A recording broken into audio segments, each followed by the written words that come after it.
What's up, everybody? Hopefully, everyone is doing well.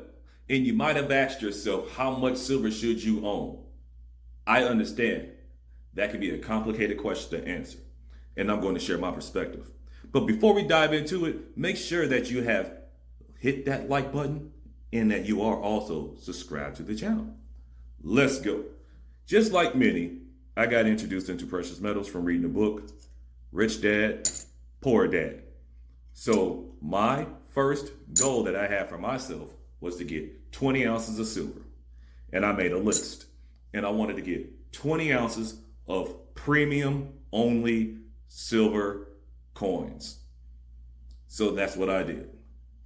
Then I realized I can actually buy full tubes or rolls of silver.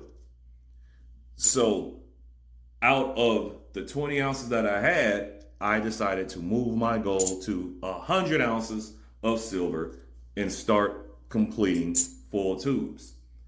One of them was pretty easy because that was the 1 ounce Chinese silver pandas and the 30-gram Chinese silver pandas, and they both come in sheets of 15.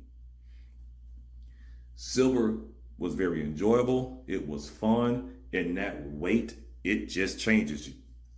Now, to be fair, I had an emergency fund. My emergency fund, yes, was in cash. And I didn't have a lot of debt. So $2,500 to $5,000 as an emergency fund, if you are single with no dependents, that is a fair emergency fund to have for yourself just to start off with while you are stacking or buying precious metals like silver. Throughout the journey, once I got to about 100 ounces, I started to add 1 ounce gold, one by one. Yes, silver got addicting. And then I started to do the math on what was the monetary value of my metals worth. And I realized that that was easily another form of savings, but a diversified form of savings. And yes, you guessed it. I moved the goalpost. I changed the goal to 200 ounces of silver. And I continued to add an ounce of gold. Here a little, there a little, but just an ounce of gold. No fractional. Also, I did not add any fractional silver. I continued to buy 1 ounce silver coins. Wasn't into the bars yet, didn't even know constitutional even existed. Or better yet, I had no idea what constitutional was. But I was able to learn once I got to about 200 ounces of silver that there was different types of silver out there. And I wanted to kind of change up the silver that I had on hand.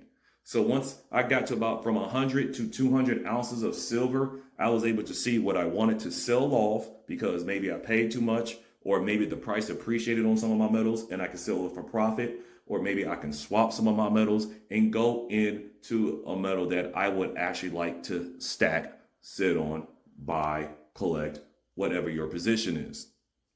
So I was able to do that. And my number one metal for myself was the American Silver Eagle. So I had tubes of those. But it gets to the point that once you get to 200 ounces, you have a significantly fair amount of silver, some weight. You're moving some weight, that legal weight. So once you get to 200 ounces, you're on your own at that point.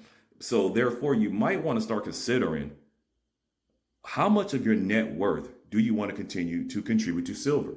And believe me, I understand. Silver allows you to save and it's fun, but gold does the same thing. So at some point, once you factor in storage, safety, and the position that silver's play for you, you might want to consider obtaining more gold and kind of easing the gas pedal off of silver so you don't be all in on silver because you can get burnt. Trust me. But time in the market, you will learn with an experience. So from 100 to 200 ounces, it allows you to see which silver you like It allows you to see what you made mistakes on, which you might have had overpaid for, and it allows you to explore a variety of different silver out there that fits your needs. So, how much silver should you own? Well, I'm interested to know on what your comments are about how much silver you should own down in the comment section below. Let's have some fun with this because this can vary from person to person. You know why? Because it's going to be up to your own financial, personal objective. So if you're still rocking with me this far in the video, make sure that you have hit that like button, smash that thumbs up, and subscribe to the channel. Stay motivated, stay dedicated, and keep hustling. Peace.